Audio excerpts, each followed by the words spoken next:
حکوومەتی هەرێمی کوردستان پلانی فراوانی هەیە. حکوومەتی هەرێمی کوردستان خاوەنی چواردە نوێنەرایەتیە لە وڵاتان کە نۆیان لەسەر پشکی پارتیە و پێنجیشیان لەلایەن یەکێتیەوە بەڕێوە دەبرێن. بەڵام ئێستا قەیرانی دارایی هەڕەشەی داخستنی بەشێک لە نوێنەرایەتیەکانی هەرێم دەکات. نوێنەرایەتی حکوومەتی هەرێم لە رووسیا کە لەلایەن ئاسۆ جەنگی لەسەر پشکی یەکێتی بەڕێوە دەبرێت ئۆفیسەکەیان داخرا. پاش داخستنیشی فەلاح مستەفا بەرپرسی فەرمانگەی پەیوەندەکانی دەرەوەی حکوومەتی هەرێم وتی تەنها لە دەسەڵاتی سەرۆکایەتی هەرێم و حکوومەتدایە کە بڕیار لە داخستنی نوێنەرایەتی بدات. بڕیاری داخستنی نوێنەرایەتی لە دەستی نوێنەرە بەڕێزەکان نییە. ئەو پرسیارەی گرنگە پرسیارەکە دەبی سەرۆکاتی ئەنجومەنی وەزیران و سەرۆکاتی هەرێمی کوردستان بڕیاری لێ بدەن ئایا ئێمە نوێنەراتی دابخەینیانە. بەڵام بەداخەوە هەندێک نوێنەری بەڕێز ئەو پرسانە دەخەنە ڕاگەیاندن و کێشەیەکمان بۆ دروست دەکەن. بەڵام ئاسۆ جەنگی نوێنەری حکوومەتی هەرێم لە رووسیا لە وەڵامی فەلاح مستەفا داوتی دەسەڵاتی داخستنی ئۆفیسی نوێنەرایەتیان هەیە. داخستنی ئۆفیسی نوێنەرایەتی حکوومەتی هەرێم نەک لە دەسەڵاتی ئێمەدایە بەتاکی لە دەسەڵاتی ئێمەدایە و داشمان خستووە ئێمە یعنی هیچ شتێک گومانێک لەوەدا نەماوە کە ئۆفیسەکەمان داخستوە لەبەرەوەی چەند جاری ئێمە فەرمانگەی پەیوەندیەکانی دەرەوەمان ئاگادار کردوێتەوە لە کێشەیەوەی کە ئێمە ناتوانین کرێ ئۆفیسەکە بدەین نەیانتوانیەوە بە پێی پێویست یارمەتیمان دەن و بەهاناماوەنەوە بێن بۆیە من بە جارش کەس دڵنیاتان دەکەمەوە کە ئۆفیسەکە ئێمە لە هەفتەی ڕابردووە زۆربەی ئەو شتانی کە لێوە بوو جێزاومانێتەوە بۆ مەخزنێک و دامان خستو ئۆفیسەکە یعنی ناتوانێت هیچ کەسێک سەردانیەوە بکات لەبەرەوەی ئۆفیسەکە ئێستا تقریباً چۆڵیشە. فەلاح مستەفا دەڵێت لە ئێستادا تەنها گرنگە حکوومەتی هەرێم لەو وڵاتانەدا نوێنەرایەتیە بێت کە ڕۆڵیان هەیە لە هاوکاریکردنی هەرێم لە شەڕی داعشدا. ئەوانیش بریتین لە ئەمریکا و بریتانیا و یەکێتی ئەوروپا و ئیتالیا هەروەها فەڕەنسا و ئەڵمانیا.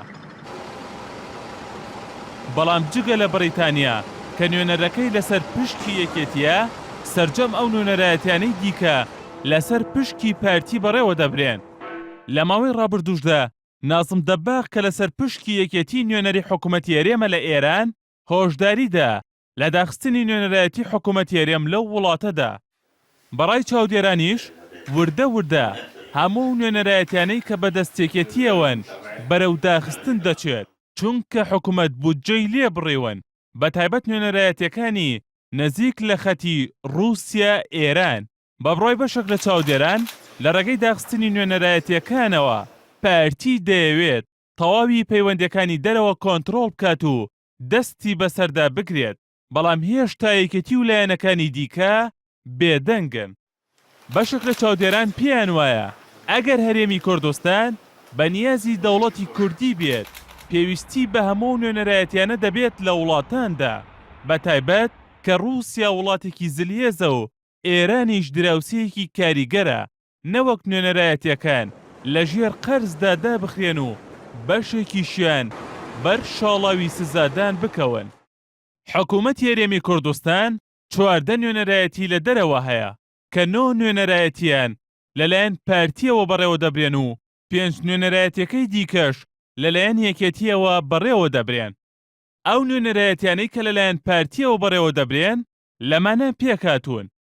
یەکەم نوێنەرایەتی هەرێم لە ئەمریکا لەلایەن بەیان سامی عەبدوڕەحمان بەڕێوە دەبرێت. دووەم نوێنەرایەتی هەرێم لە یەکێتی ئەوروپا لەلایەن دلاوەر ئاژگەیی بەڕێوە دەبرێت. سێەم نوێنەرایەتی هەرێم لە نەمسا لەلایەن ئیسماعیل ڕەمەزان بەڕێوە دەبرێت. چوارەم نوێنەرایەتی حکوومەتی هەرێم لە ئوستورالیا لەلایەن هەڤاڵ دەسکۆ بەڕێوە دەبرێت. پێنجەم نوێنەرایەتی حکوومەتی هەرێم لە ئەڵمانیا لەلایەن دڵشاد بارزانی سەرپەرشتی دەکرێت. شەشەم نوێنەرایەتی حکوومەتی هەرێم لە ئیتاڵیا لەلایەن ڕێزان قادر بەڕێوە دەبرێت. حەوتەم نوێنەرایەتی حکوومەتی هەرێم لە پۆڵەندا لەلایەن زیاد ڕەوف سەرپەرشتی دەکرێت. هەشتەم نوێنەرایەتی حکوومەتی هەرێم لە سویسرا لەلایەن فەوزی قەددوور سەرپەرشتی دەکرێت. نۆیەم نوێنەرایەتی حکوومەتی هەرێم لە فەڕەنسا دوای دوورخستنەوەی دارە بەکر کە لەسەر پشکی گۆڕان بوو لەلایەن عەلی حەسەنەوە بە وەکالەت بەڕێوە دەبرێت. ئەو نوێنەرایەتیانەی کە لەلایەن یەکێتیەوە بەڕێوە دەبرێن لەمانە پێکهاتوون. یەکەم نوێنەرایەتی هەرێم لە بەریتانیا لەلایەن کاروان جەمال بەڕێوە دەبرێت.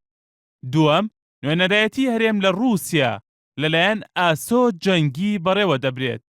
سێیەم، نوێنەرایەتی هەرێم لە ئیسپانیا لەلایەن دابان شەدەڵا بەڕێوە دەبرێت.